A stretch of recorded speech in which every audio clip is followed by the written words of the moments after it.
Bab 20. Tuan muda ketiga yang licik. Tatapan penuh harap Wang Rui mendarat di Cheng Anya. Menatap Anya seolah mengharapkan bantuannya.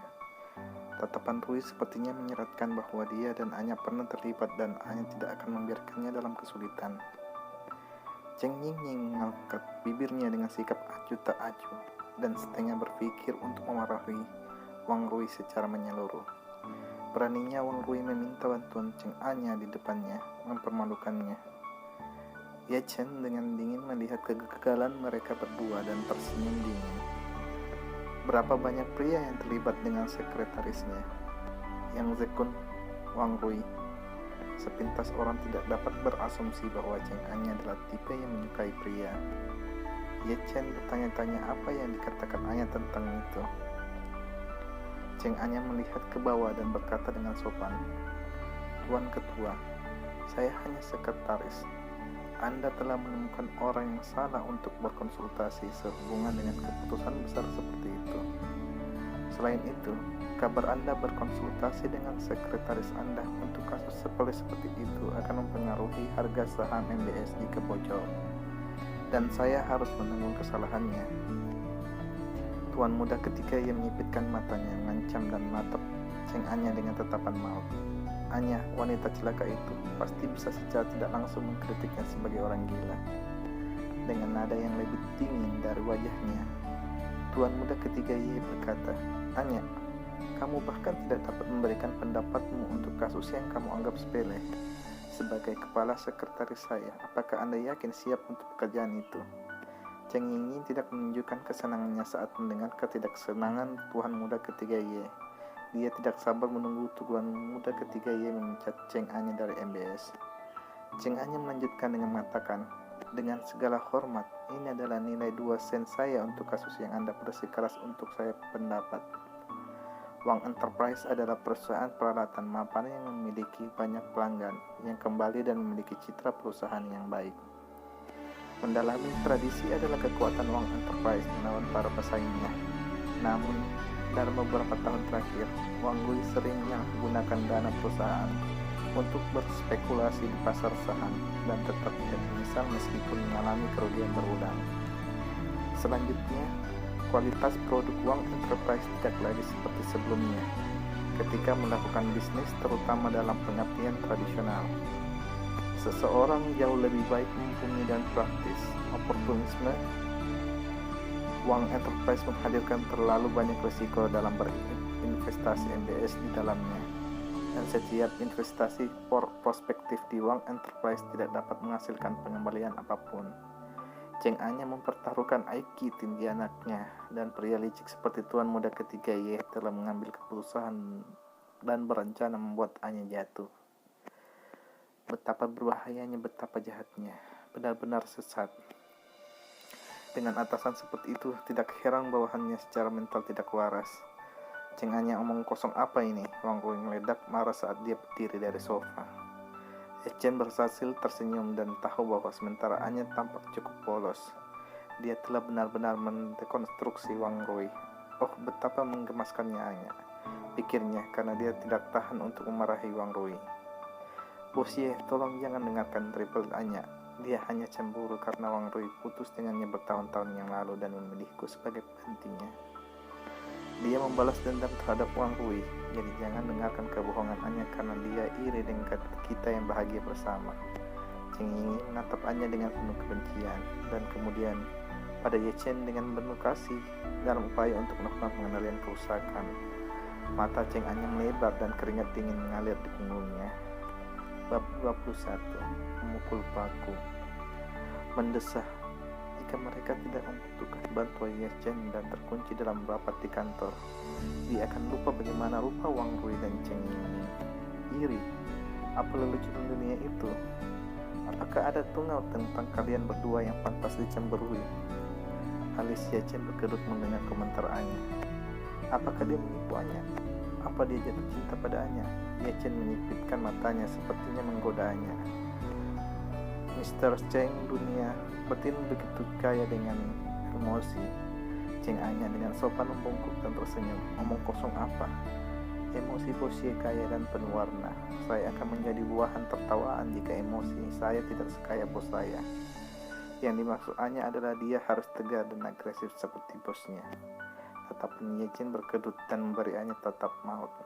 Bagaimana dia bisa mengatakan sesuatu yang begitu kejam sambil tersenyum? Dia telah memukul paku, meskipun dia tidak bersalah. Apa yang dia katakan membuat orang marah. Terlepas dari senyum manisnya, dia mengatakan yang sebenarnya dan seseorang akan berjuang untuk marah padanya. Bos Wang, lihat. Bahkan sekretaris saya tahu bahwa berinvestasi di perusahaan Anda adalah sia-sia. Saya tunggu kerjasama kita selanjutnya. Nona Cheng, tolong antar para tamu pergi. Wang Rui dan Cheng ini tidak mau menyerah dan memiliki setengah pikiran untuk melobi lebih lanjut ke Ye Chen. Saat Ye Chen melemparkan pandangan dingin ke sekeliling ruangan, keterkejutan dan kekaguman meresapi ruangan, membuat semua orang tegang. Sungguh tatapan yang sangat dingin. Ye Chen duduk dengan tenang, wajahnya yang tampan tanpa emosi dan tatapan dingin saat disentuh. Keheningannya memperkuat kehadirannya yang mendominasi. Kehadiran yang hanya dimiliki oleh puncak laki-laki, mencekik banyak orang di sekitarnya. Bahkan wajah Ye Chen menakuti Cheng Anya yang tenang dan berbahaya. Pria ini begitu kuat sampai-sampai menimbulkan ketakutan. Sungguh wajah menarik yang tidak banyak berguna. Senyum kecil bisa meraih banyak orang, dan siapapun yang jatuh cinta akan jatuh cinta padanya. Wang Rui, Nona Chen, tolong. Cheng Anya dengan sopan mengirim mereka keluar. Anya, aku sangat kecewa padamu, Wang Rui berkata sambil menatapnya dengan marah. Sungguh dosa besar bagi Anya untuk tidak membela Wang Rui. Cheng Anya terdiam. Apa yang dia lihat dalam dirinya bertahun-tahun yang lalu? Dia pernah muda dan bodoh. 1 jam istirahat di sore hari. Hanya waktunya makan siang. Kalian pergi duluan, saya akan lewat karena saya sudah membawa makanan sendiri dari rumah, kata Anya sambil melambaikan bekal makan siangnya. Makan siangnya dikemas di rumah, disiapkan oleh putranya dengan cinta. Jauh lebih baik daripada makanan apapun dari hotel bintang 5 dan membuatnya merasa bahagia. Kami sangat iri padamu, kamu sangat beruntung karena pacarmu menyiapkan makan siang untukmu setiap hari. Oke, kami lapar, waktunya makan siang. Saat Cheng Anya melambaikan tangan kepadanya mereka, dia kemudian mengeluarkan makan siang yang disiapkan Ning. Sebuah suara dingin dengan lembut bertanya, pacarmu menyiapkan makan siang untukmu. Cheng Anya merasakan hawa dingin di tulang punggungnya saat jantungnya berdebar kencang. Saat keringat dingin mengalir di Anya, dia berkata, Bos Ye, bisakah kamu berhenti menakuti kami di siang hari? Anda akan nakut-nakuti siang hari dari seseorang suatu hari nanti. Kotak makan siang dengan cinta. Cheng Anya bersenyum. Bos Ye, saya tidak akan menjawab ini karena ini adalah pertanyaan pribadi. Tuan muda ketiga Ye menyilangkan tangannya dan pandangannya yang dalam menyapu wajahnya 2 kali. Perlahan-lahan bergerak ke bawah dan menetap di kotak makan siang. Ning membuat 2 sayap ayam, diatur dengan indah dalam bentuk hati. Mereka digoreng dengan asparagus hijau segar dan ditaburi sedikit cabai. Sebuah kesemik merah kecil ditempatkan di tengah sayap ayam sebagai hiasan. Ini memang tampak seperti makan siang yang dibuat dengan cinta. Tuan muda ketiga Ye mengangkat sudut bibirnya dan mengajak Cheng Anya dengan tatapan yang tampaknya bercanda namun jahat. Cheng Anya mengikuti pandangannya dan melihat wajahnya yang memerah. Jantungnya berdebar kencang seperti ham besar. Drama hamil macam apa ini? Pasti ada beberapa kesalahan di sini. Apakah makanan di kantin tidak enak? Saya terbiasa makan apa yang dia siapkan untuk saya. Dia, tuan muda ketiga Ye merajut alisnya dan mulai mencipitkan matanya. Seseorang tidak bisa mengatakan emosi dalam suaranya, tetapi itu terdengar agak aneh. Dia, Cheng Anya terbatuk 2 kali dan mengangguk. Ye, aneh ini tidak makan siang untuk hal-hal yang paling sepele. Anya melihat kotak makan siangnya, menghirup aroma makanan dan mengeluarkan air liur. Apakah kamu tidak lapar? Tapi saya, tuan muda ketiga Ye tertawa lebih dingin dan berpikir, betapa ajaibnya yang Zekun memaksa untuk Anya. Kasih sayang apa yang harus ditunjukkan ketika orang sudah tahu kalian berdua adalah item. Makanannya benar-benar terlihat enak, kata tuan muda ketiga Ye dengan merendahkan. Bibir Cing Anya berkedut hebat. Apa yang dicoba maksudkan? Pikiran tuan muda ketiga Ye tidak dapat dipahami, dan Anya merenungkan alasan pernyataannya sebelumnya. Tuan muda ketiga Ye membuktikan kata-kata dengan tindakan. Dengan anggun mengambil kotak makan siang dan mengambil sayap ayam di dalamnya. Dia menggigit asparagus dan rasanya enak. Makan siang disiapkan dengan sangat baik meskipun buatannya sendiri. Itu sangat lezat. Cing Anya tercengang dan butuh beberapa saat baginya untuk sadar kembali. Sial, beraninya kau mencuri makan siangku. Presiden, apa yang kamu lakukan? Makan siangku, itu makan siangku. Tenang.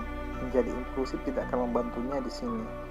Saya lapar, makan siang ini sangat lezat. Yang Zekun tidak melebih-lebihkan kemampuannya. Hek, hebat akan tahu cara memasak, terkutuklah menjadi pria yang sempurna. Ning yang berada di sekolah bersin dengan anggun. Saat tuan muda ketiga Ye makan, dia melihat Cing Anya menatapnya dengan marah. Tatapan yang sepertinya ingin melahapnya secara langsung. Dia berhenti mengangkat ujung alisnya dan menggigit sayap ayam. Tuan muda ketiga Ye dengan anggun meninggalkan Anya dalam kesulitan. Saat dia dengan anggun berdiri dan membawa kotak makan siang ke kantor presiden, Anya berpikir, tuan muda ketiga Ye terlalu imut dalam mengungkapkan kecemburuannya.